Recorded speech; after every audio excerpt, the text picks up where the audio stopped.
Vegans, filters, and kids, oh my. These are the top dating app deal breakers. If you want to be successful on a dating app, it's all about having a great first impression. Fail to have the perfect intro, the perfect picture, the perfect friends, basically the perfect life, and finding Mr. or Mrs. Right might go terribly wrong. According to datepsych on Twitter, there are 130 dating app deal breakers to be exact. Datepsych is run by a behavioral and cognitive neuroscience graduate student by the name of Alexander, who keeps his identity private because a lot of his studies do get a little bit controversial. For the study that Alexander created, he polled about 432 men and women with a median age of 32.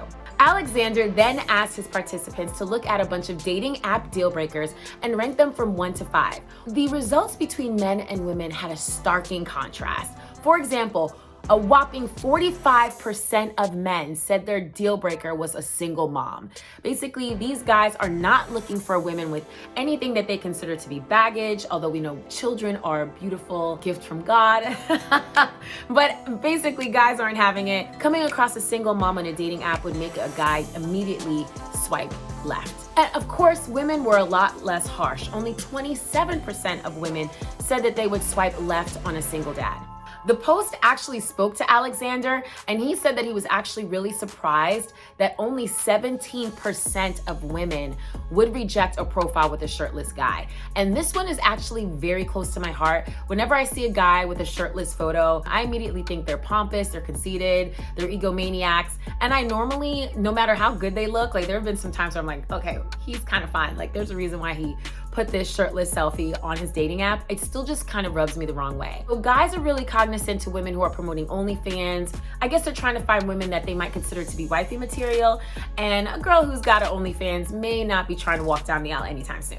Another dating app deal breaker for men, about 53% reject women who have a laundry list of things that they don't want. You know, you've all seen the profile. It starts off with like, if you drive a Honda, if you live at home with your mama, if you are only 5'10". It's basically listing all the things that you don't want in a mate. And you kind of start off your profile with this like negative vibe. Nobody wants to date somebody that's basically egotistical, who thinks too much of themselves. You want to meet somebody who's humble. Humility is really sexy these days. For a whopping 22% of women, if your profile is just like riddled with mistakes, it's just immediate turn off. But 22% means that there's 78% of women who are okay if you don't know how to spell cat or in the hat. You know, maybe that's your reading level. And honestly, as long as you can use emojis properly, you're fine, right? Be sure to like and subscribe to my channel so you always know what's going down in the streets, between lovers, and under the covers.